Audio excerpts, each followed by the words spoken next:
Le président Paul Biya n'a pas eu besoin de conseillers toxiques, francs-maçons, comme Christian Penda,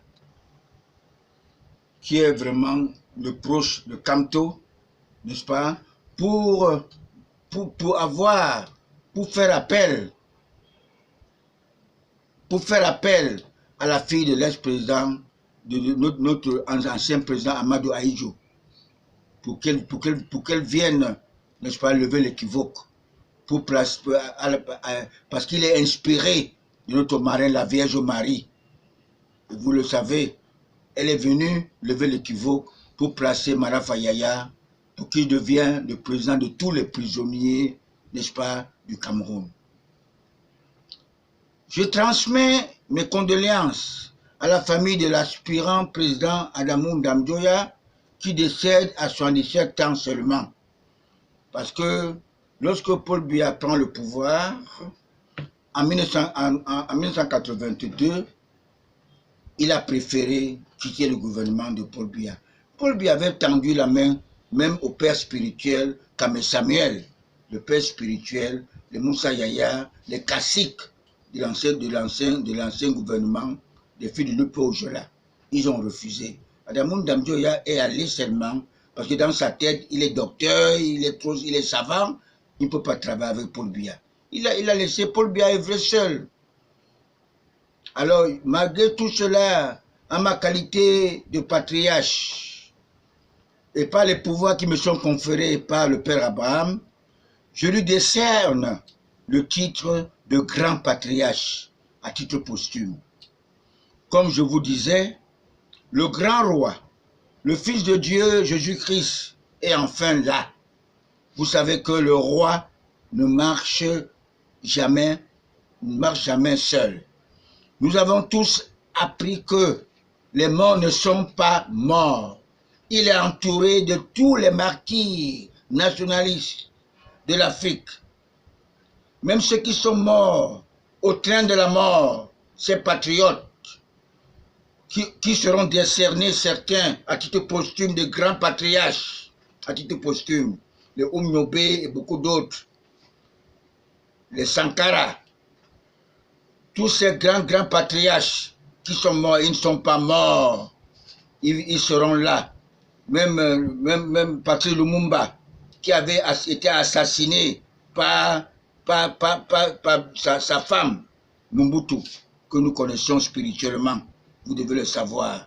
Parce qu'ils imposent tous les chefs d'État dans cette histoire de franc-maçonnerie pour avoir l'œil sur eux. Vous devez le savoir, mes très chers compatriotes, qui ne cherchent que l'indépendance et notre réunification, que le bien-être des Africains, et que le président Paul Biya est le spécimen du roi Rodolphe Douala Mangabel, qui ne veut pas que son pays soit bradé, avec même en 88 ans.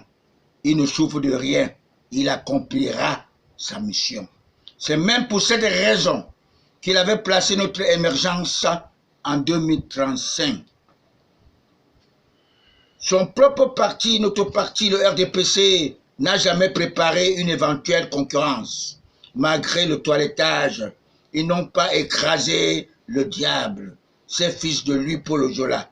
Le franc-maçon parrain de notre tout premier chef de l'État, l'homme du code noir français qui décède à 65 ans à Dakar, pas loin de son pays véritable. Plus tard que jamais, notre Afrique ne sera plus dirigée par les francs-maçons qui n'ont pas la crainte de Dieu.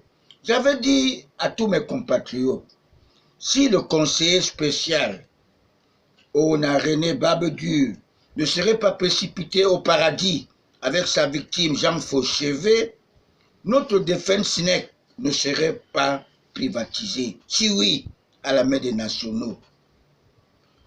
Alors vous voyez, c'était ONG, ceux des droits de l'homme, sont au service de la déstabilisation de notre pays. Vous le savez, tous travaillent pour le compte de la France. Et vous devez comprendre cela. Vous devez savoir cela, mes très chers compatriotes. Tous travaillent au compte de la France.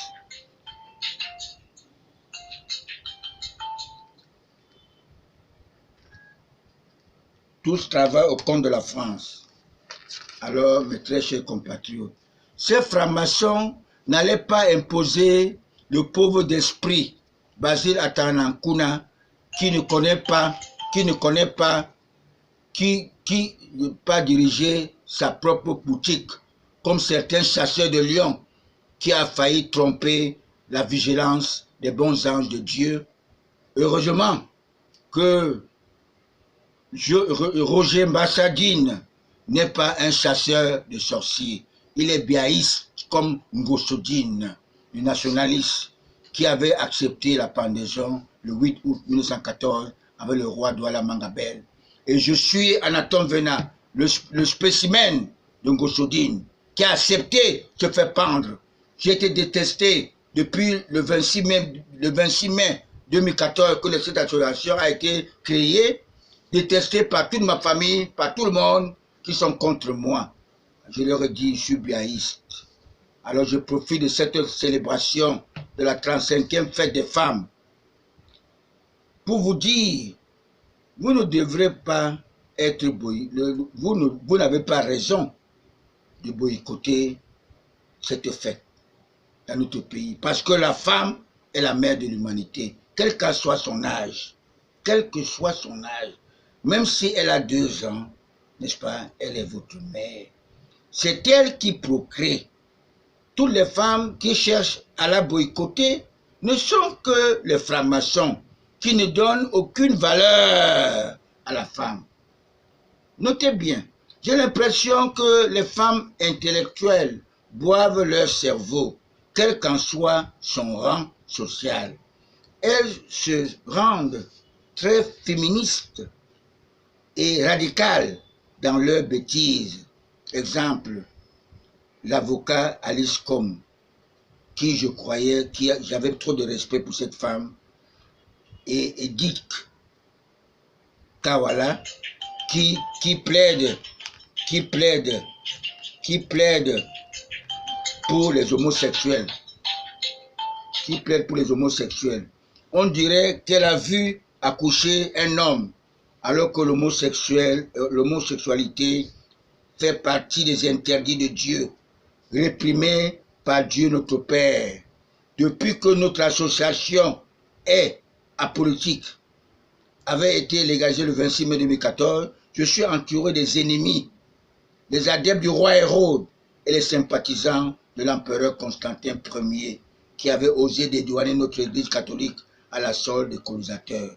Je le dis, parce qu'en 2017, le plus sage des boulous, l'académicien, m'avait promis de me faire rencontrer le président Paul Biya. Je le trouve plus bête que le Satan. Je m'adresse à mes compatriotes, surtout pour la fête de 8 mars 2020.